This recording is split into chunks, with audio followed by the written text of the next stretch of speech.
सुप्रभात विद्यार्थियों।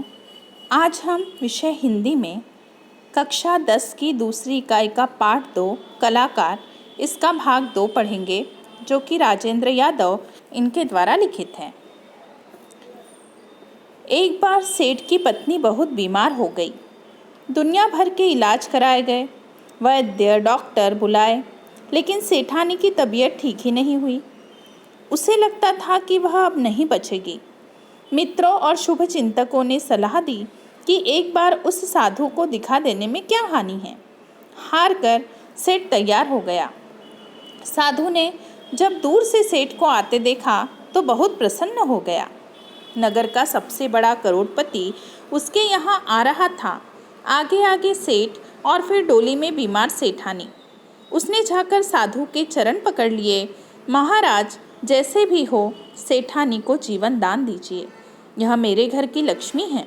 इसी के कारण यह करोड़ों की संपत्ति आई है। जिस दिन से इसने मेरे यहाँ पाँव रखा है, मैंने जिस काम में हाथ लगाया उसमें लाभ ही हुआ है। अगर इसे कुछ हो गया तो मैं किसी काम का नहीं रहूँगा। अब जब से साधु बनकर बहुरूपिया उस गांव में आया था, तब से सेठ ने उस पर विश्वास नहीं किया। परंतु एक बार ऐसा होता है कि उसकी पत्नी बहुत बीमार हो जाती है। बहुत सारे इलाज वह करता है, चाहे वैद्य हो डॉक्टर हो, सबके पास लेकर जाता है, पर उसकी तबीयत ठीक ही नहीं होती। और देखो, व्यक्ति चाहे कितना भी समझदार हो, अंधविश्वास नहीं रखता हो, परंतु यदि परिस्थिति उस पर ऐसी आ जाए कि कुछ भी समझ में ना आए तो उसकी बुद्धि भ्रष्ट हो जाती है और वह अंधविश्वास के बरी पड़ जाता है। वैसा ही यहाँ पर हुआ। सेठ जब अपनी पत्नी को ठीक करना चाहते थे और उन्हें कोई उपाय नहीं सूझ रहा था, तो जब लोगों ने उन्हें सलाह दी कि किसी प्रकार जो भी हो, एक बार उस साधु की तरफ सेठानी को ले चलो। जब उनके शुभ चिंतकों ने, मतलब उनके भला चाहने वालों ने ही यह बात कही, तो उन्हें भी लगा कि ठीक है, अब आखिरी उपाय यही सही। हार कर वे तैयार हो जाते हैं। जब साधु देखता है दूर से ही कि सेठ उनकी तरफ आ रहे हैं, तो बहुत खुश होता है, क्योंकि उस नगर का सबसे करोड़पति व्यक्ति उसके यहाँ आ रहा था। सेठ आगे था और फिर डोली में बीमार सेठानी थी। डोली यानी पुराने ज़माने में जो भी राजा महाराजाओं के यहाँ स्त्रियाँ होती थी, उन्हें पालकी में डोली में बिठाकर ही एक स्थान से दूसरे स्थान पर ले जाया करते थे। या जब शादियाँ होती थी तो दुल्हन को भी डोली में बिठाकर ससुराल तक पहुँचाते थे। तो ऐसी ही एक डोली में सेठानी को बिठाया गया और सेठ सीधे साधु के पास जाकर उनके चरणों में गिर गए। कहने लगे कि महाराज, आप कुछ भी कीजिए, लेकिन सेठानी को जीवन दान दीजिए, क्योंकि यह उनके घर की लक्ष्मी थी। और सेठ का ऐसा मानना था कि लक्ष्मी के रूप में ही वह उनके घर आई थी। जब से वे उनकी शादी हुई तब से ही उन्हें संपत्ति मिलने लगी, उनका कारोबार चलने लगा, और ये जो आज करोड़ों रुपए उनके पास है उसी के कारण है।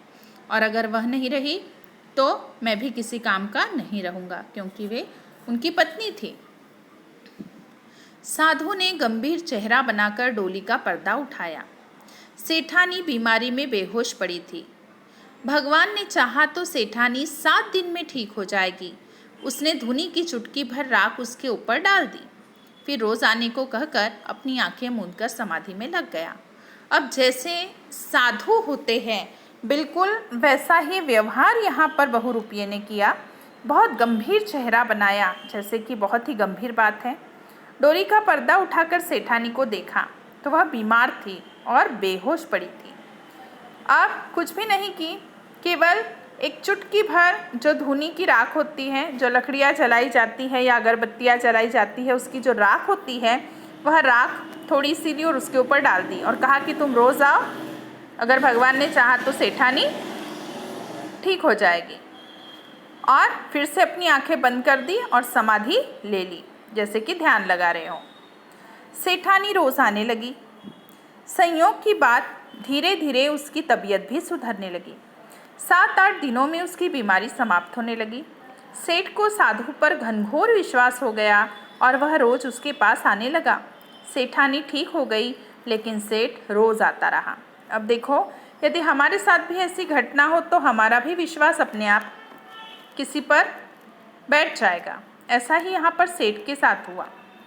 सेठ ने तो उम्मीद छोड़ दी थी कि सेठानी की तबीयत ठीक होगी, क्योंकि बड़े बड़े डॉक्टरों को दिखा दिया था, वैद्य को दिखा दिया था, किसी ने उन्हें ठीक नहीं किया।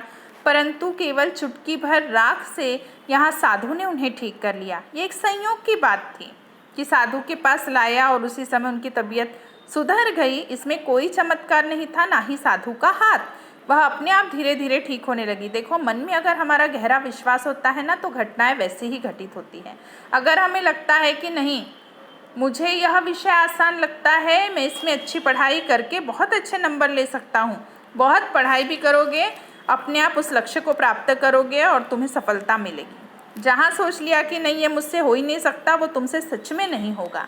ऐसा ही है कि साधु पर विश्वास बैठ गया था कि ये उन्हें ठीक करेंगे। चुटकी पर राख डालते थे तो महसूस होता था नहीं, अब मुझे ठीक लगने वाला है, और ऐसा करते करते ही यहाँ पर उनकी तबीयत भी ठीक हो गई। 7-8 दिन हो गए और सेठानी ठीक हो गई। अब साधु पर सेठ का विश्वास इतना ज़्यादा बैठ गया, घनघोर मतलब बहुत ज़्यादा, कि भले ही सेठानी ठीक हो गई हो, परंतु वह रोज़ उनके दर्शन लेने आने लगे।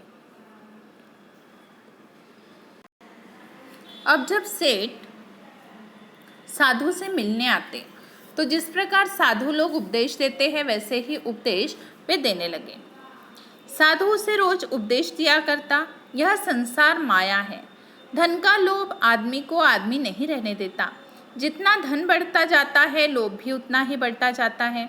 सच्चा सुख धन का त्याग करने में है, इस माया मोह से उठकर भगवान के चरणों में ध्यान लगाने में ही सच्चा सुख है।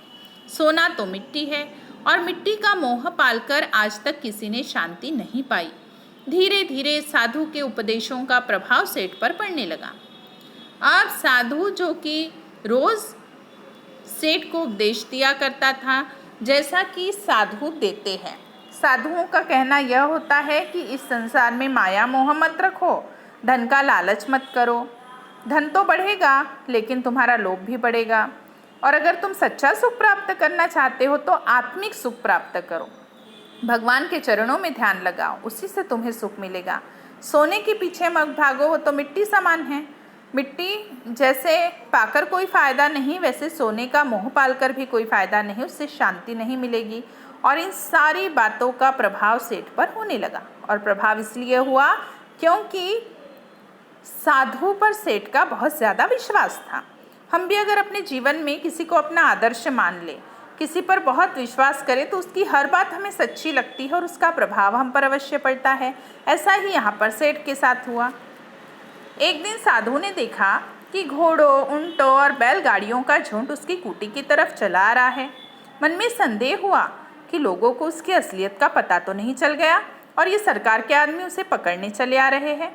वह अभी यही सब सोच रहा था कि देखा, उस झुंड के आगे आगे वही सेठ है। सेठ पास आया, उसने साधु को प्रणाम किया। गाड़ियों, घोड़ों, ऊंटों से सोने चांदी के गहनों, मुहरों और जवाहरों से भरे कलसे उतारे गए। देखते देखते कुटी के सामने ढेर लग गया। सेठ ने साधु के चरण पकड़कर कहा, महाराज, आपके उपदेशों से मुझे सच्चा ज्ञान प्राप्त हो गया और इस संसार में मेरा मन फिर गया है।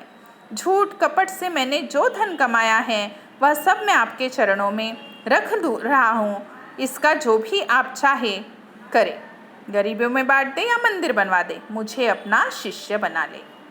अब साधु का प्रभाव सेठ पर इतना पड़ा कि जो भी माया मोह को छोड़ने की बात साधु समझाते, उन पर अमल करने का वक्त सेठ पर आ गया। एक दिन सेठ ने क्या किया, उसके पास जितना धन था, जितनी संपत्ति थी, उसे घोड़ों और ऊंटों पर और बैलगाड़ियों पर लदवा दिया और सारा झुंड लेकर उसकी कुटी अर्थात झोपड़ी की तरफ चले आए। अब जैसे ही दूर से देखा साधु ने कि इतने सारे घोड़े, ऊंट और बैलगाड़ियाँ उसकी तरफ आ रही है, तो उसे लगा कि शायद हो सकता है उसकी असलियत पता चल गई है और अब सरकार के लोग जो है उसे पकड़ने के लिए आ रहे हैं। अब वह डर भी रहा था, मन में उसके शंका भी। ऐसा सब सोच ही रहा था कि उसने देखा कि इस समूह के सामने जो है वह सेठ चला रहा है। अब जैसे ही सेठ पास आते हैं, साधु को प्रणाम करते हैं और फिर उन गाड़ियों में, घोड़ों, ऊंटों पर सोने चांदी के जितने गहने हैं, मुहरे हैं और जवाहरों से भरे कलसे हैं, उसे उतार लेते हैं।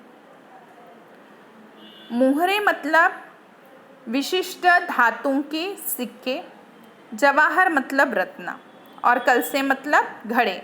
उन घड़ों में भरा हुआ रत्नों का अंबार था, जवाहरों का अंबार था, उसे उतारा। देखते ही देखते उसकी झोपड़ी के सामने संपत्ति का, धन का ढेर लग गया और सेठ ने साधु के चरण पकड़ लिए। कहने लगा कि आपने जो मुझे उपदेश दिए हैं उससे मुझे सच्चा ज्ञान मिला है और इस संसार से मेरा मन निकल गया है, फिर गया है। मैंने तो बहुत झूठ बोले, कपट किया, धोखेबाजी की, तब जाकर मुझे इतना धन मिला। ये सारा धन मैं आपके चरणों में रख रहा हूँ। आप इस धन का जो करना चाहते हैं आप कीजिए, या तो आप गरीबों में बांट दें या आप इसका मंदिर बनवा लें, लेकिन मुझे आप ही पर विश्वास है। आप जो कहेंगे मैं वैसा ही करूँगा, आपके बताए रास्ते पर चलूँगा, अर्थात आप मुझे अपना शिष्य बना लें।